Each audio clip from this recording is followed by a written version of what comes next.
Good evening, Bill. Good evening, Sandy. Well, Yeah. Do we actually have to be involved today, or is this just going to happen automatically because it's an autonomous system? ha ha ha. Speaking of seeing autonomous, a conversation with Bill Wadman.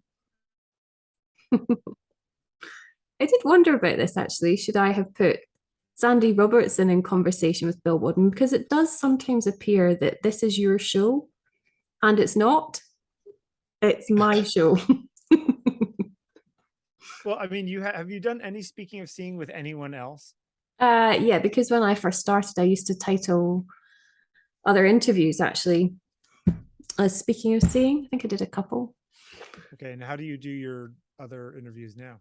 I usually just give them a title and then it's a conversation with someone else. Okay. Anyway, does art have a life of its own, Bill?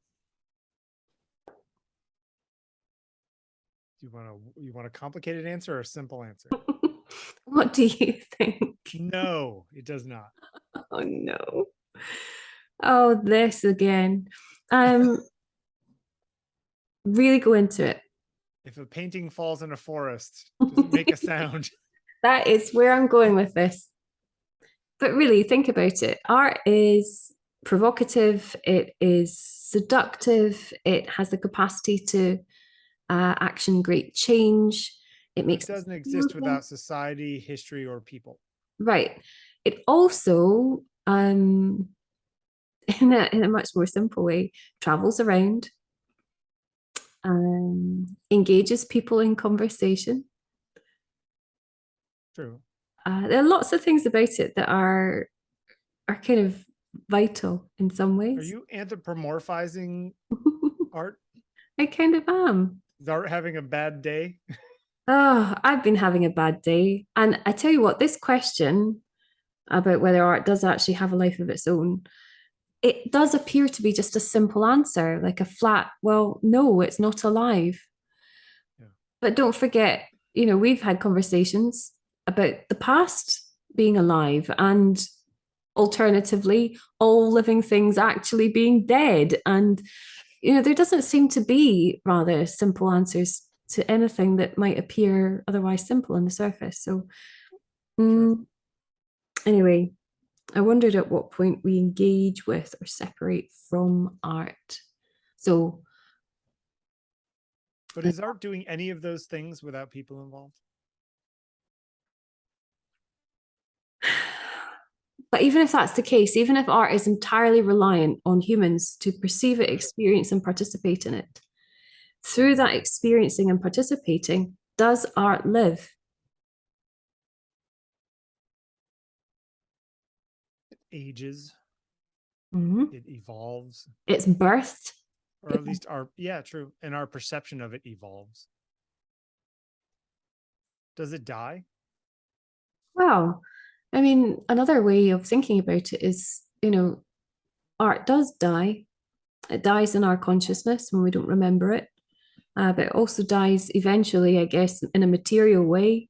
It just can disintegrate, go back to nothing. In fact, obviously, some pieces are intentionally designed to do that. But if humanity were wiped out, Sure. art might still be there. What is it then? I think it's detritus at that point. But um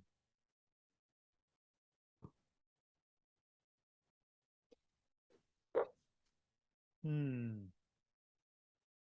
It's Bill interesting because Wadman, were you actually thinking there? I think all the time. Um I it's interesting because in some ways do you know what a slime mold is? No. Slime mold is a small single cell organism, but sometimes, occasionally, a bunch of them get together and move as a group like it's a big animal. And it's freaky as heck. And, I was just thinking, I wonder if art it's not about singular pieces of art or works of art, but rather, the concept of art that is living in that way. But can concept live independently of a thinker? I'm of the sort of, Cartesian principle. I think it requires people. I think people give life to ideas. And those ideas, other than things like mathematics and physics, don't really exist without people there to think them. So hang on, wait a minute.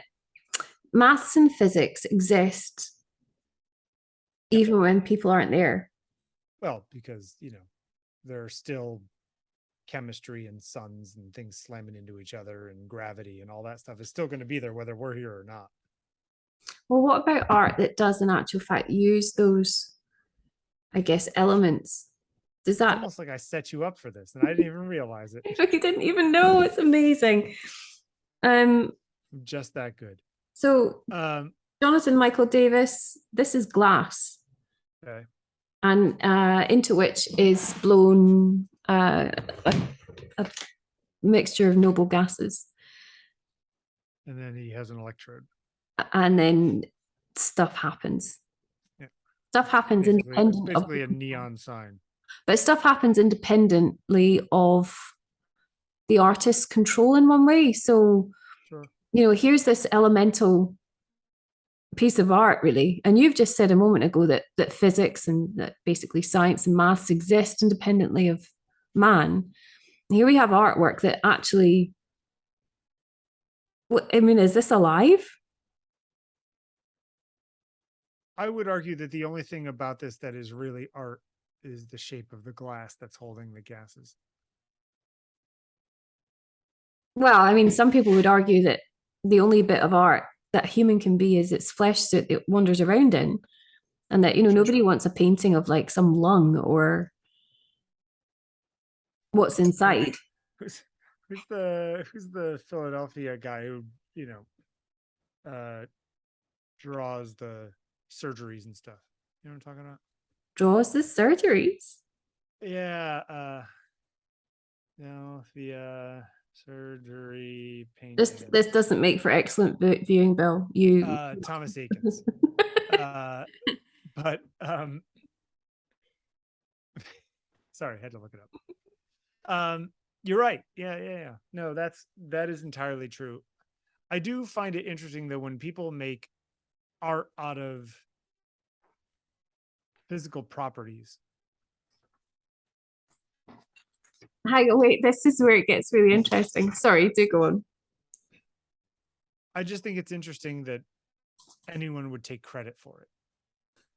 It's like somebody saying like, this new piece of art that I've created is called lightning. And it's like, that's not art. That is a physical manifestation of electrons in the atmosphere. That's how you can't bottle that up and call it yours. But you've just said there that you find it interesting when people use physical properties to make art. Well, of course we're using physical properties to make art. And if that's not the qualification for something to live because it's material and it's dead and it's not energized with the vitality that we would see in something sentient, for example, then that would kind of imply, I suppose, that concept does live.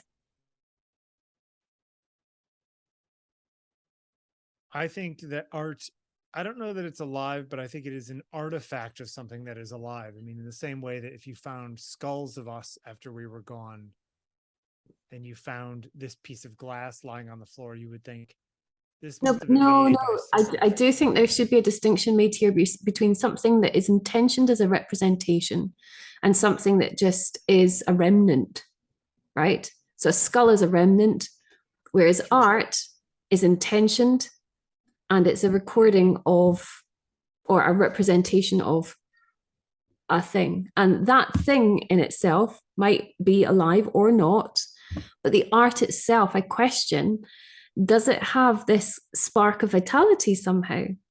And if we're talking in terms of material and conceptual, that it seems to me that concept does have its own life. You're kind of taking a very sort of Persic, you know, this object or this piece of work is imbued with quality irrespective of a viewer or anyone else. Well, I'm also only taking your lead on this because of your comment about it being the physical universe, for example, and then mentioning that you're fascinated by man making the material out I'm of. fascinated by it because I think that it's a cop out. Okay. Like I don't I don't think that that's actually the glass blown in this is art. I don't think, and this is tough. Okay, because yeah, if you do this, you stick the stuff in, you turn it on, you go, ooh, that's neat. Look at the cool colors that are going on in that. I guess you could claim that that is part of the art, but at the same time, I don't like the idea that anyone who's making this kind of stuff is somehow claiming responsibility or ownership of the physical properties of fundamental laws of nature. So you don't think that appropriation in any way is art ever? No, I just don't think appropriation of the physical world is necessarily art. If you're Oh, not adding to it, the rules. thing that you're Bill. adding to it is the glass work. That's being added to it. The rest of the stuff could have happened in a weird piece of ball lightning. Well, I mean, imagine going through life. Without Jonathan Michael Davis hanging out.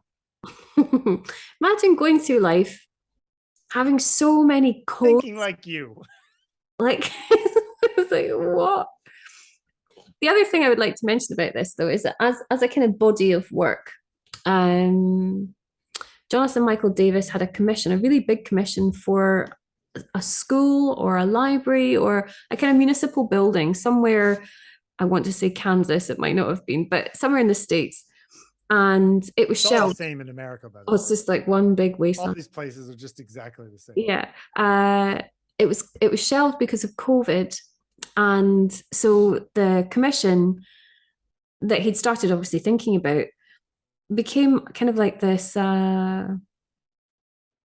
the notion of what would be the art took on a life of its own, because at times it felt as if things were governing this concept that were outside of his control, but yet pertains to his idea. So it was as if the idea was part of him, but it was existing beyond his kind of rationalization of it or realization of it. Because And this is that's, the limits of a global pandemic, you mean? yeah. And also then when it did kind of come to its realized form, and it was installed last year, I think sometime as a giant glasswork installation.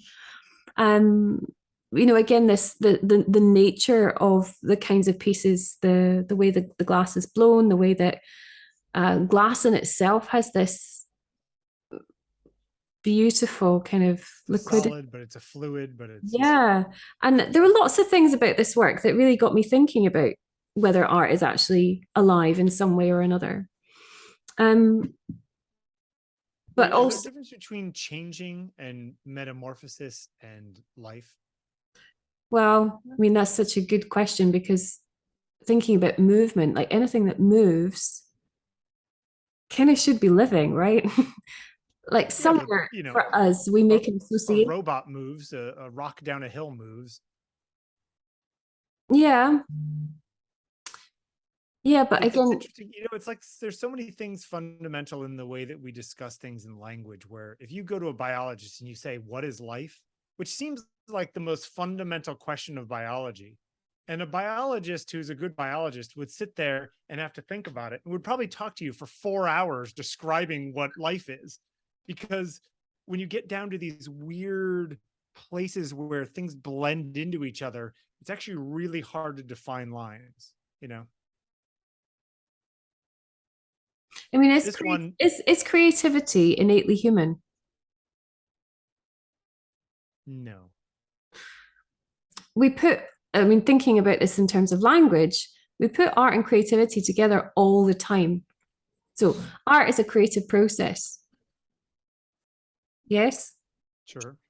Creativity creativity being a human enterprise doesn't seem to have the same quality. I'm thinking about creativity more broadly in a more, well, I guess like a biblical sense or a spiritual sense. Oh, or one bird creates a bird's nest that is different from another, or more beautiful than another, Is maybe that to is birds and that to us. is that creativity or is I that don't know. necessity? Well, that's a good question, but I would imagine that there is some. Yeah, but isn't a lot of even human art based on necessity? Well, I was going to say sometimes even artists have such a strong compulsion to make work that it is essential. Yeah. Mm, anyway, I mean, this is an animatronic female figure by the enfant terrible of 21st century art, Jordan Wolfson. Do you know Jordan Wolfson at all, I Bill? don't think I do. No. No, okay. So, American, my age, 1980, born 1980. Uh,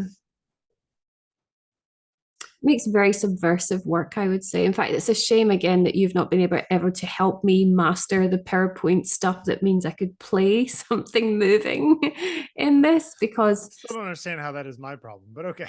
definitely your problem. This robot dances, Okay. dances to Lady Gaga in the 2014 version and something different. There's a later version with a different song. But in addition to that, there's also a really kind of deadpan, disconcerting monologue that is spoken by Jordan Wolfson, the artist, over this kind of gyrating, dancing figure, female figure. And it is grotesque. I've just realized how bad the quality is of the image that I've enlarged on the screen. You can't necessarily make it out here, but I think you can tell that there is a kind of like a mask on the robotic face. Yeah, sort of a demon kind of mask. Yeah, it's very, very challenging to look at. It's scary. But the monologue over the top with Wolfson narrating is like I'm going to paraphrase, it's not exactly right, but it's things like your mother's dead. Oh no, my mother is dead, my father is dead, I'm gay. I can't, it's just kind of like short statements spoken out in this really kind of deadpan way. And Dark. this thing is moving and shaking. It's ugly, it's poignant, it's anxiety inducing. Now, just because it's moving, I'm not suggesting in a lazy way that this means that this assumes a kind of life of its own. But at the same time, there are elements of it, of course, that are life-like. But even beyond simple approximation of life or something of life, I do think with anything that is not just in the form of, but in the act of moving, flux, change, there's a vitality to that. Sure. And that's terrifying. Have you ever heard of the game of life? Not the board game, but like there's a guy who does basically computer programs in the 70s where he would write these computer programs that kind of evolved over time. These Right. images on the screen. I mean, there's some people who find that stuff, or AIs, or even what if biologists tomorrow create artificial life? Is that art? If I make a living cell out of nothing and it actually is new life, is that also art? Well, of Is course, it that would depend on how that event was is it, packaged. it yeah, but does it depend on intention of the person making the thing? Whether Well, something is art? intentionality does seem to be a defining principle of what art is. So somebody making cupcakes for my wife's birthday and some fancy pastry chef, that pastry chef is making art, but I, who just making cupcakes for my wife's birthday, I'm just making cupcakes. Are You you sure know, you were making cupcakes even, Bill? no, on Saturday I have to make cupcakes. We're watching Jaws, um, as we do every year for Yeah. my wife's birthday.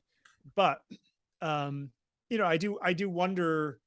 how much of it just becomes a matter of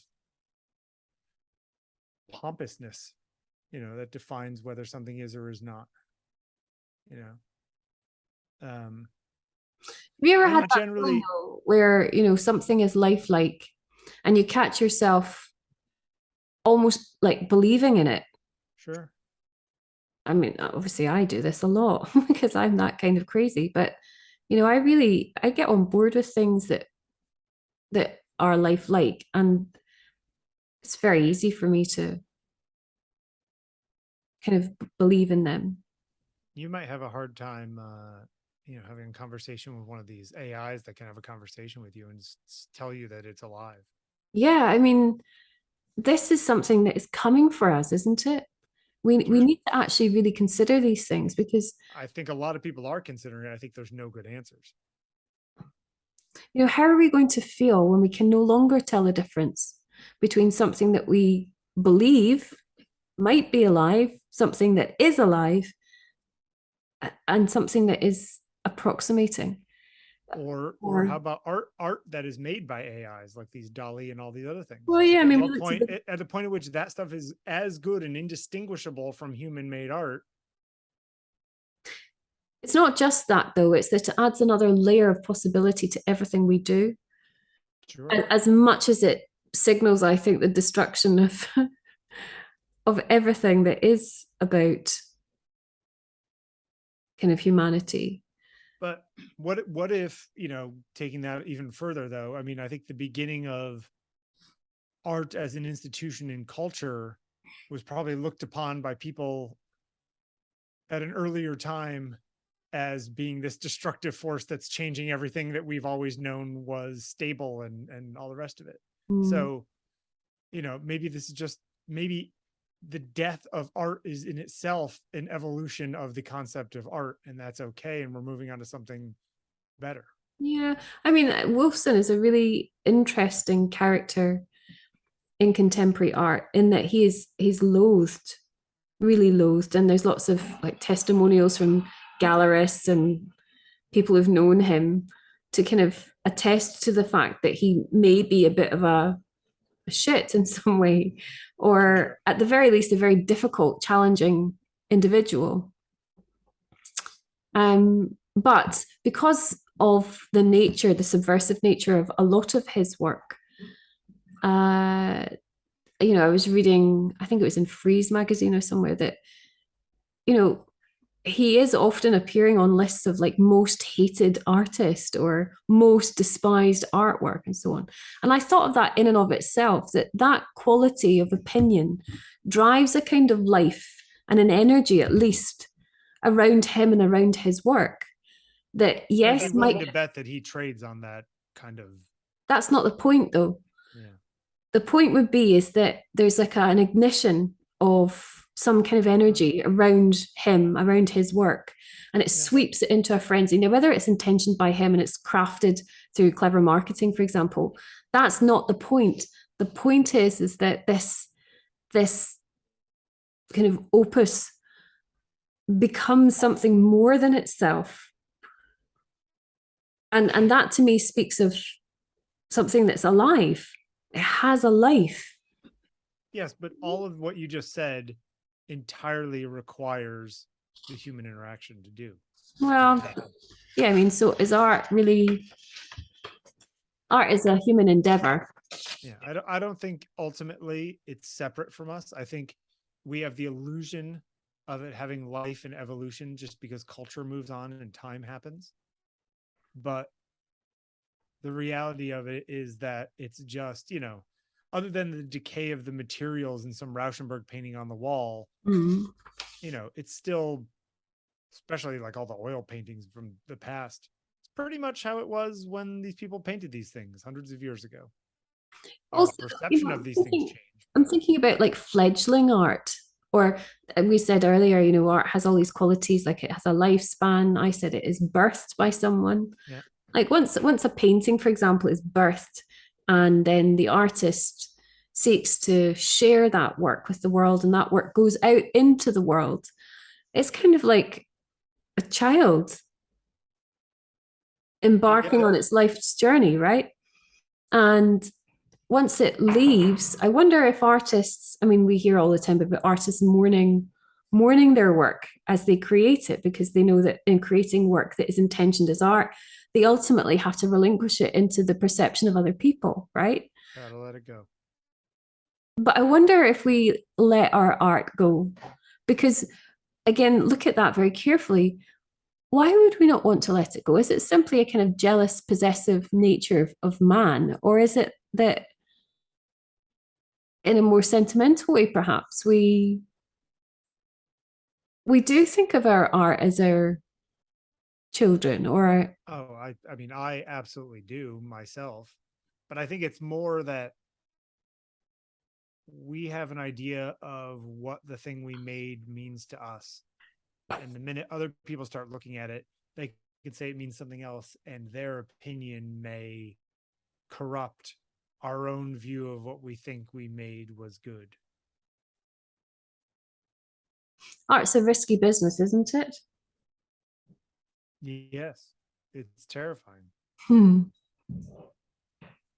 But in response to the question, is art alive? I think actually I could say that art is alive, even if that means it's alive in the minds of people who observe it. Yeah, but then again, that means that, you know, politics is alive, or, I mean, any number of human endeavors that motivate and change based on society's view of them are living things, if you take that route.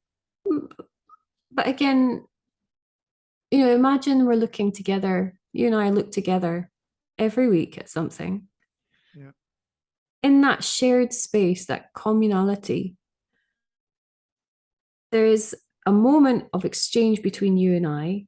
There's perception of what is seen, and then there's union in seeing, right? Okay. Yes. And the direction of that energy and the profound nature of deep inquiry when it's shared, really shared.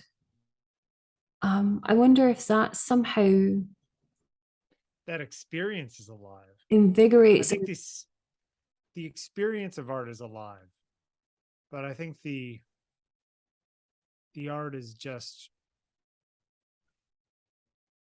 spark. I don't know, the motivator. Well, folks, speaking of seeing, Bill Wadman and I, according to Bill, art's dead. Would you say? Well, I would like to. There is a larger question of whether you think art is actually special. If art disappeared tomorrow, and I'm saying this as somebody who, spends their entire life making creative endeavors, but does it matter? Is it always secondary? Is it always reactive? Is it always following? I would argue that probably yes, that's true.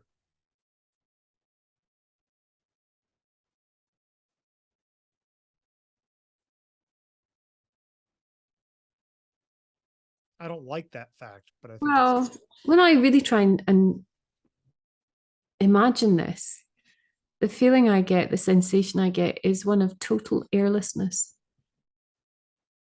When I bring that up, you mean? In the imagining of a world in which there is no art. Now, I'm not for a minute suggesting that in times of intense suffering, for example, one thinks, dying on a field in Flanders or something, you're not going to think They're not thinking about Picasso. they're not.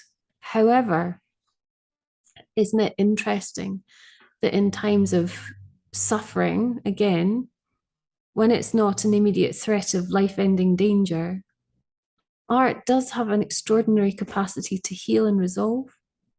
Yeah. And I mean, as they point out in every movie that involves art, they always say, yes, art art doesn't mean anything, but at the same time, it's what we fight for when we fight wars. We're fighting for culture, and culture is art. and the way that a society sees the world. Yeah. And so, I mean, culture is the living reality of what history brings us. yeah, it's weird. Culture is, yes, culture to me is a very good example of some sort of like it's like the fermenting of the grapes of society, right? Where some of it at any particular time is very much alive, and then there's a whole bunch of stuff that's dead, you know, and it keeps cycling around depending on how much sugar is in there. Um, but yeah, I don't know. I can get very nihilistic about it all if I'm not too careful, which I don't mean to do. But it does get me thinking a lot.